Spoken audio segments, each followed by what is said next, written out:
Hello friends, welcome back to our channel. So ఈరోజు నేను storable snacks అనేవి చూపించబోతున్నానండి. 6 నెలలైనా సరే స్నాక్స్ అనేవి స్టోర్ చేసుకోవచ్చు. క్రంచీగా చాలా టేస్టీగా ఉంటాయి. పిల్లలకైతే చాలా ఎంజాయ్ చేస్తారండి. నేను ఒకే రకం పిండితో 2 రకాల స్నాక్స్ అనేవి చేయబోతున్నాను. సో ముందుగా ఒక మిక్సింగ్ బౌల్ తీసుకోవాలండి. అందులో 1 కప్పు గోధుమ పిండి వేసుకున్నాను నేను. ఇందులో 1/2 కప్పు షుగర్ పౌడర్ వేసుకోవాలి. షుగర్ వద్దనుకున్న వాళ్ళు బెల్లం పౌడర్ అయినా వేసుకోవచ్చండి.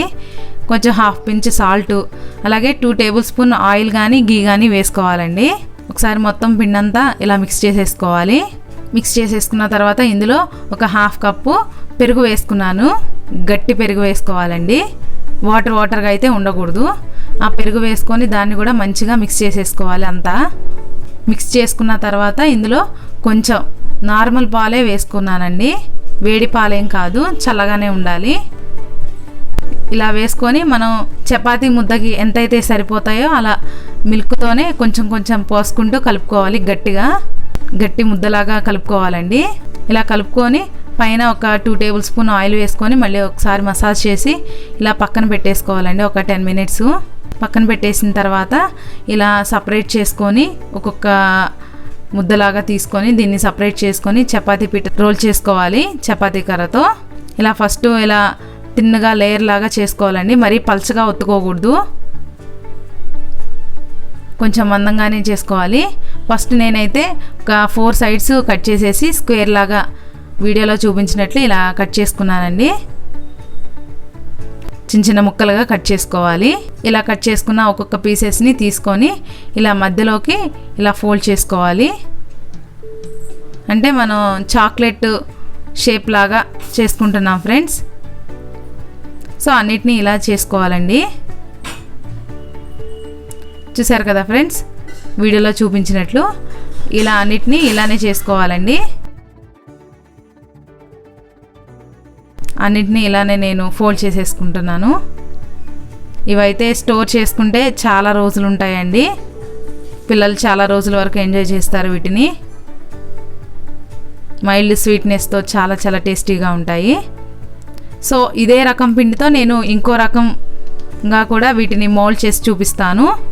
ఫస్ట్ ఇదొక టైప్ అండి, ఇంకొక టైప్తో కూడా దీన్ని మౌల్డ్స్ అనేవి చేసి చూపిస్తాను నేను. మళ్ళీ ఇంకోసారి మామూలుగా చపాతీలాగా ఒత్తుకోవాలి. ఇది కూడా అంతేనండి, మరీ పల్చగా అయితే ఒత్తుకోకూడదు. తర్వాత మన వాటర్ క్యాప్ ఉంటుంది కదా ఫ్రెండ్స్, ఈ వాటర్ క్యాప్తో రౌండ్గా చిన్నగా మనం కట్ చేసుకోవాలి. రౌండ్ ఫోల్డర్స్ ఉన్నా సరే మౌల్డ్స్తో కూడా కట్ చేసుకోవచ్చండి.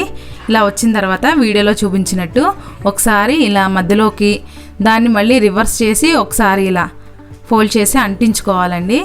ఇలా ఫ్లవర్ షేప్గా మొగ్గల్లాగా వస్తాయి. జాగ్రత్తగా చూడండి ఫ్రెండ్స్, దీన్ని ఇంకోసారి చూస్తే ఖచ్చితంగా అర్థం అవుతాయి. సో అన్నిటినీ ఇలా చేసేసుకోవాలండి. మీకోసమని నేను చేసేవన్నీ కూడా చూపిస్తున్నాను మీకు అర్థం కావడం కోసం. ఇవి కూడా చాలా బాగుంటాయండి. పిల్లలకి సర్ప్రైజింగ్గా కూడా ఉంటాయి. డీప్ ఫ్రైకి ఆయిల్ పెట్టుకొని ఆయిల్ హీట్ అయిన తర్వాత వీటన్నిటిని లో ఫ్లేమ్లోనే ఫ్రై చేసుకోవాలండి. హై ఫ్లేమ్లో అయితే మాడిపోయినట్లు అవుతాయి, లోపల ఉడకవు, మెత్తగా ఉంటాయి. అదే లో ఫ్లేమ్లో నుంచి మనం ఫ్రై చేసుకుంటే చక్కగా క్రంచీగా ఉంటాయి ఫ్రెండ్స్. ఖచ్చితంగా లో టు మీడియం ఫ్లేమ్లోనే దీన్ని ఫ్రై చేసుకోవాలి. చాలా టేస్టీగా ఉంటాయి ఫ్రెండ్స్. తప్పకుండా అందరూ ట్రై చేయాల్సిన రెసిపీ అండి.